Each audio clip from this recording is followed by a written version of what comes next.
وی چې درې ګناونه م ولیدل که نه نو قیامت په نږدې شوی بیا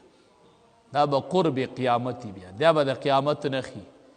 یو چې م سود ولیده بل هم زنا ولیدله بل هم شراب ولیدل دا درې کارونه چې تاسو کله ولیدل که نه نو دا به بیا قرب قیامت بیا به قیامت نږدې شوی چې یو م سودخوري ولیدله نن خد سره د پوی خاوندان خد پوی خاوندان خو سود ورته وی نه منافع ورته وی منافع نو آسان کار دی د سود نوم بدل شو منافع ورته وی زما هغه منافع شوې ده که نه و مشره ته په څه حال کې ته په څه حال کې دی منافع پسې راغلی ته خو ګرځېدی نشې مشره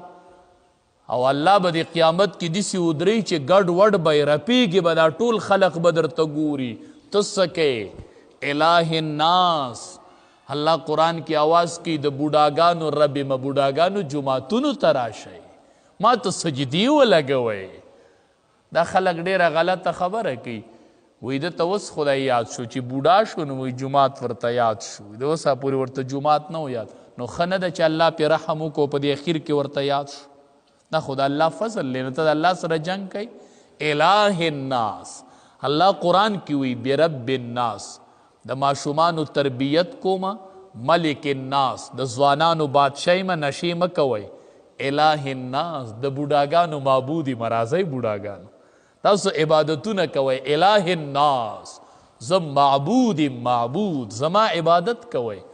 نو دا ستا د عبادت وخت الله درته قرآن کې آواز کی الہ الناس زه د بوډاګانو معبودي مه راځئ ما ته سجدې لګوئ ما ته سجدې لګوئ الله وی مالت حیا راځي فرشتو ته وایي چې عمر 70-80 ته ورسیږي نو رب العالمین فرشتو ته وایي ماله د ده نه حیا راځي چې زه له به دله په اور باندې عذاب څنګه ورکو ماله حیا راځي د داسې عمر د بنده نه دله به زه په اور څنګه عذاب ورکوم نو دی ولې د الله نه حیا نه کوي چې الله د ده نه حیا کوي او دی په دې حالت کې وایي زما د منافع پیسې شوي دي که نه منافع څومره شوې ده منافع راغلې ده که نه ده راغلې نو ستا نه الله حیا کوي ته د الله نه حیا نه کوي ته د الله نه حیا نه کوي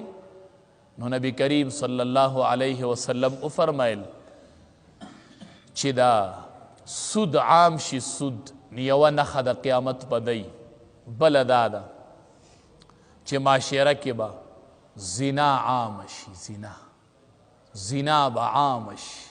بس نن هغه زمانه راغله نن هغه زمانه راغله دا ته چې موبایل کې دا تصویر ګورې د غیر محرم زنانه تا دا کتلی دي چې امام الانبیا ویلی دي چې العینان تزنیان دا سترګې زناکاري دي او د سترګو زنا چې دا هغه نظر کول غیر محرم زنانه ته نظر کول دا د سترګو زنا د زنا دا د سترګو زنا دا پکې اړو څوک مني نه نو دې ته اړو چا خیال نشته چې د نظر حفاظت کول دا ذمواري ده دا د شریعت یو عظیم درون حکم دی چې غیر محرم زنانه ته به نظر نه کوي نو دویمه نښه د